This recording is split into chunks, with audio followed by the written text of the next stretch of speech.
Assalamualaikum warahmatullahi wabarakatuh. Jumpa lagi dengan saya di channel Korean Chong, dan kali ini kita akan unboxing sebuah smartphone. Oke, ini dia box paketan kita kali ini. Seperti biasanya saya belinya online. Langsung saja kita ke unboxingnya. Let's go. Oke, ini dia box paketan kita kali ini dan langsung saja kita bongkar ya.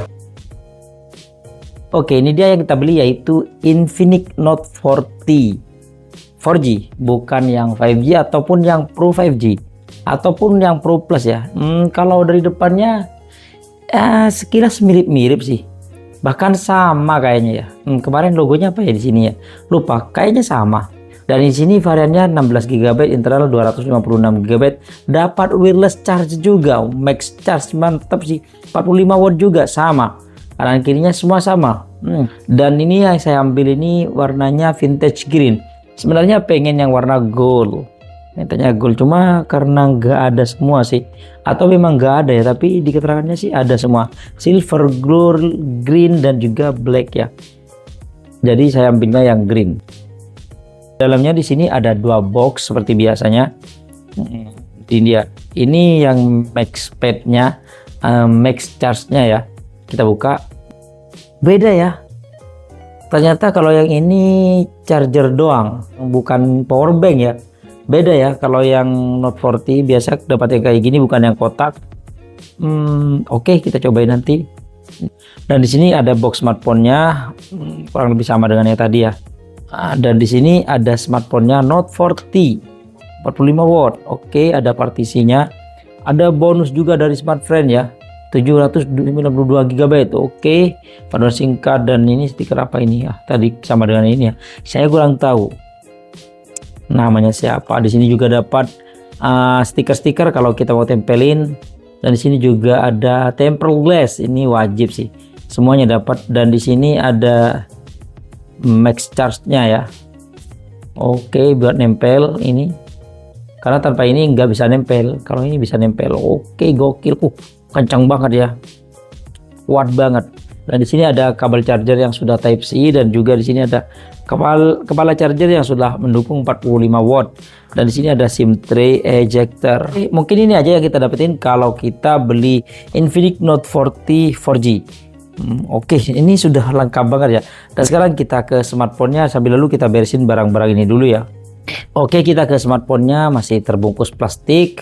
Di sini ada NFC dan juga sound by JBL. Oke. Kalau ini kotak ya. Kemarin itu agak lupa, tapi ini kotak. Kalau kemarin itu melengkung kan. Jadi kalau yang versi Pro, dia bagian sisi-sisinya dia melengkung. Kalau yang ini kotak ya. Tapi saya lebih suka yang kotak sih sebenarnya. Untuk beli tempered glass itu lebih gampang sih. Mau pakai yang plastik, kaca, sama-sama oke. Kalau yang melengkung itu pakai yang kaca sulit. Kalau beli yang originalnya mahal. Cari yang ya KW-KW yang biasa standar aja, yang kosong ya. Bukan kosong, kadang nggak nempel plastiknya. Atau cari yang pakai itu ultraviolet, juga sulit sih. Kita copot ini dulu. Dan untuk bodi belakang ini mirip-mirip. Dan di sini wih, ada lampunya kelap-kelip guys. Ini ada RGB-nya ya. Dia bisa gonta-ganti warna. Wih, mati. Di sini kayak leather gitu ya, bagian bodinya ini. Oke, dan sekarang kita bahas bagian sisi-sisinya. Di bagian kanannya, di sini ada tombol on off sekalian merangkap fingerprint. Di sini ada tombol on off dan juga ada tombol volume up down. Dan di bagian atasnya di sini ada mikrofon, ada speaker by JBL. Nggak ada air blasternya ya. Kalau yang Pro itu ada air blasternya atau remote. Bagian sisi kirinya kosong ya. Dan di bagian sisi bawahnya di sini ada SIM tray, ada mikrofon, colokan charger Type C, dan juga grill speaker. Kita cek SIM tray-nya ya. Oke ya, sama-sama modelnya sandwich gini. Dan ada pengamannya, karet pengamannya, jadi aman ya. Oke, dan sekarang kita nyalakan. Dan pas awal-awal kita aktifin smartphone-nya, yang internalnya 256 GB itu sudah kemakan 18,15 GB. Oke, kecil banget ya, nggak nyampe 20 GB. Cakep. Oke, ini dia smartphone-nya, dan saya sudah setting bentar. Wis, kalau kita lihat desainnya ini mirip banget dengan yang apa namanya itu, yang versi Pro. Cuma dia bedanya di bagian kanan kirinya nggak melengkung ya, nggak curve gitu ya. Jadi dia bukan yang 3D. Tapi saya lebih suka yang flat kayak gini. Bahkan Samsung kalau dulu S21 Ultra sampai S23 Ultra itu masih melengkung, sekarang sudah S24 ini sudah flat kayak gini ya. Tuh keren kan. Oke, dan sekarang kita bahas di bagian variannya dulu. Ini variannya cuman ada varian RAM 8GB internal 256GB yang dijual dengan harga 2 jutaan ya. 2, berapa jutaan ya, saya tulis di layar ini. Dan saya dapetin 2.235.000 sih. Lumayan oke sih dengan spek yang kayak gini. Dan untuk varian warnanya dia ada 2 varian warna, yaitu gold dan black. Tapi sayangnya pengen gold atau silver, tapi dia kosong ya, adanya cuma black sama green. Jadi saya ambilnya yang green kayak gini. Jadi warnanya sama dengan waktu kemarin saya yang beli Infinix Note 40 Pro ya. Dan sekarang kita bahas bagian bodinya. Bodinya ini masih menggunakan plastik ya, dan framenya juga menggunakan plastik. Tapi bodinya ini walaupun plastik, dia ala leather gitu ya, kayak kulit gitu ya. Oke, dan sekarang kita bahas di bagian layarnya. Ini layarnya teman-teman bisa lihat, ini layar ini tipis banget ya, simetris ya. Kalau kita perhatikan sesama, ini bagian atas bagian bawahnya ini lumayan tebal sedikit. Kalau dibandingkan dengan yang di bagian pinggir, ini lebih tebal bagian atas bawahnya sedikit sih. Tapi overall kalau sekilas itu kayak mirip, simetris banget ya. Dan untuk layarnya dia sudah menggunakan layar AMOLED, ukurannya itu 6,78 inch. Untuk rasionya dia 20:9 dan resolusinya sudah Full HD+, yaitu 1080 x 2436 pixel. Untuk refresh rate-nya mantap di 120 Hz ya, sama ya. Dan untuk kecerahannya sudah 1300 nits ya. Dan itu di bawah terik matahari ini terang banget ya. Dan juga ada proteksinya, itu Corning Gorilla Glass, tapi nggak tahu yang versi berapa, tapi ada lah. Dan dia juga memiliki IP54 yang tahan percikan air dan juga debu ya. Dan di sini ada lampu RGB yang nyala saat kita ngecas atau ada notifikasi ya dari WhatsApp atau pesan atau saya lagi nelpon, itu ada sih. Dan untuk keamanannya dia ada 2 keamanan, yaitu in-display fingerprint dan juga face unlock. Dan sekarang kita coba, dia bisa ketuk 2 kali untuk menyalakan dan mematikan smartphone-nya. Nih, dia ada in-display fingerprint dan cepat ya. Oke, mantap. Kita coba face unlock-nya. Wih, cepat banget ya. Wah, mantap. Dan dia Android-nya menggunakan Android 14, interface-nya menggunakan XOX 14 ya.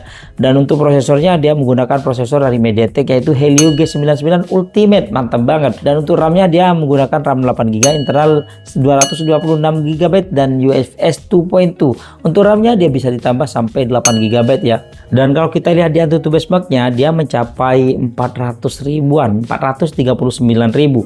Ini sudah gokil banget sih ya. Helio G99 ini prosesor legend katanya ya, rata-rata pakai Helio G99 di harga 2 jutaan ya. Karena ini prosesor gaming yang legend banget sih. Dan untuk sensor-sensornya kalau kita lihat di sensor box for Android, dia lumayan lengkap dan gyroskopnya lumayan aktif ya tuh. Dan untuk lain-lainnya dia NFC ada, tapi untuk Air Blaster dia nggak ada ya lah, sedang absen, nggak kayak yang versi Pro. Dan untuk speakernya sudah stereo di bagian atas dan di bagian bawahnya, yang mana kalau teman-teman pengen dengerin suaranya seperti ini.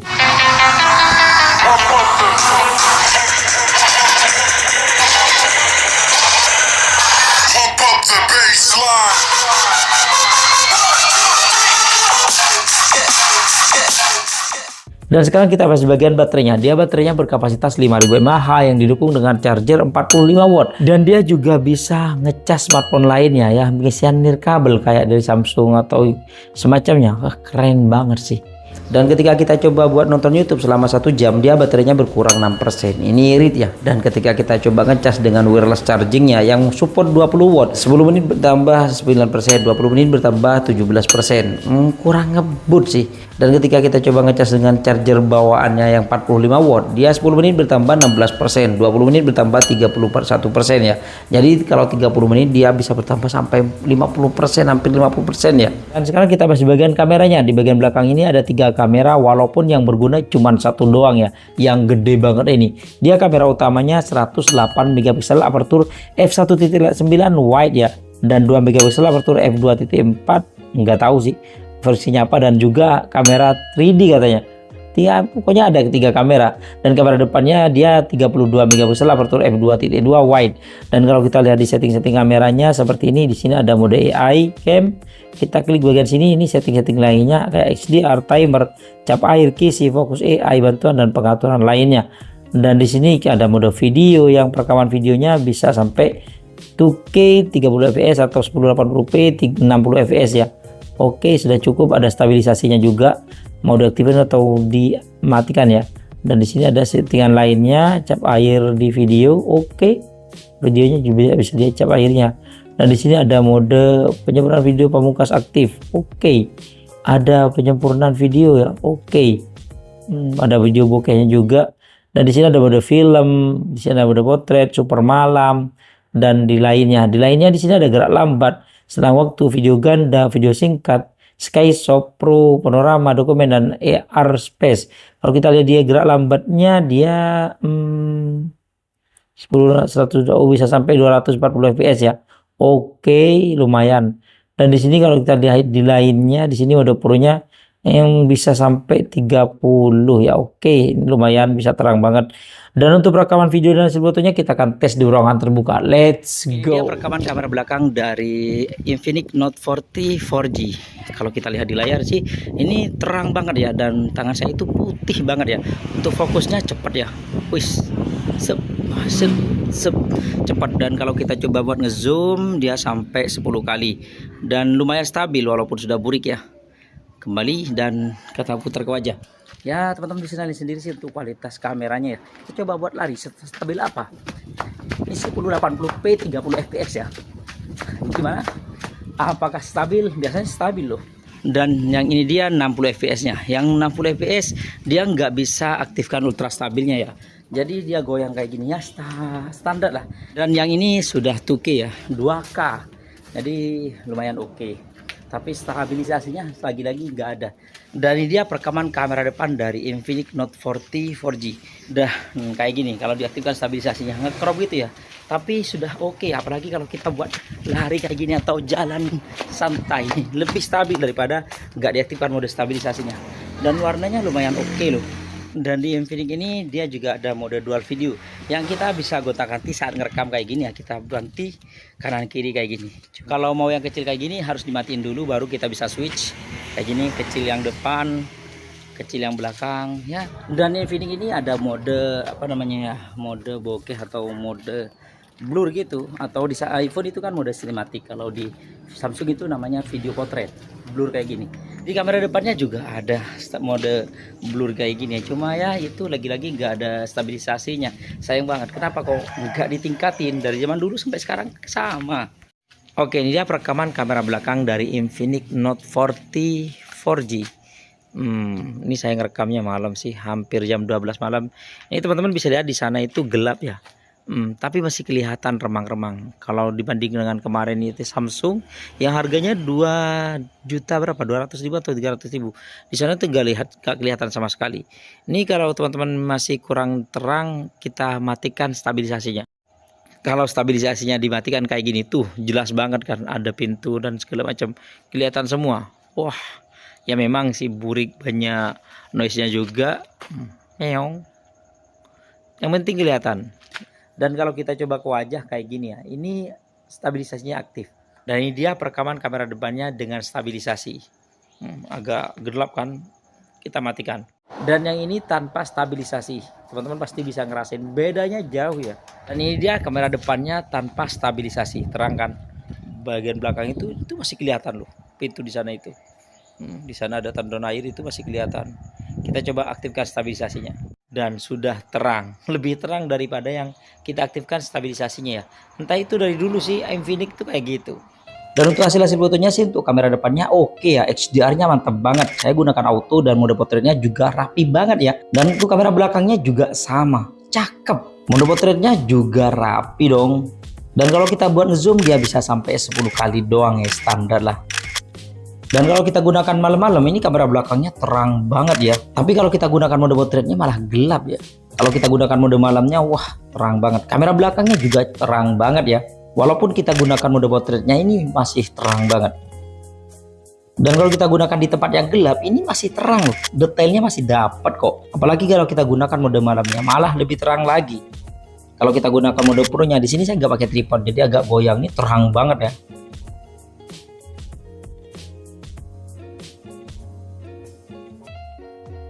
Oke, itu dia hasil perekaman video dan juga cepretan foto dari Infinix Note 40 Basic, varian terendah dari Note 40 series ya.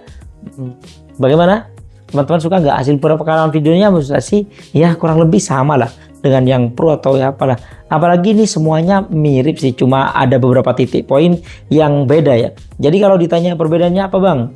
Mungkin ya yang paling signifikan itu ada 3 poin ya. Yang pertama dia layarnya, dia nggak curve, dia flat ya. Kalau yang versi Pro kemarin 5G dia sudah melengkung. Tapi saya lebih suka yang flat kayak gini karena cari anti gores itu lebih mudah. Yang kedua perbedaannya dia di bonusnya. Bonusnya kalau yang versi Pro 5G kemarin kan dia dapat MagSafe atau wireless power bank. Dan yang ketiga dia nggak ada air blasternya. Yang versi Pro 5G kemarin ada air blasternya. Ini nggak ada sih. Kalau soundnya sama-sama by JBL. Kalau ditanya kekurangan dan kelebihannya sih menurut saya ini lebih semua. Speaker sudah stereo, layar sudah AMOLED, in-display fingerprint, charger sudah ngebut 45 watt, kamera sudah 108 megapiksel, bisa ngecas sampai lain sih. Kalau ditanya kekurangannya sih menurut saya cuma satu doang ya. Dia belum ada ultrawide-nya. Kenapa sih itel Tecno Infinix kok nggak pernah ngasih ultrawide? Apakah ini recommended? Menurut saya sih recommended banget, apalagi yang nggak lihat-lihat brand ya, nggak peduli brand, ini recommended banget sih. Sudah cukup lengkap sih. Dan mungkin itu aja sih unboxing kita kali ini. Terima kasih buat teman-teman yang sudah mampir di channel kami. Jangan lupa yang belum berlangganan silahkan tekan tombol subscribe. Kalau suka di like, kalau nggak suka diabaikan saja. Sampai jumpa di video unboxing berikutnya. Assalamualaikum warahmatullahi wabarakatuh.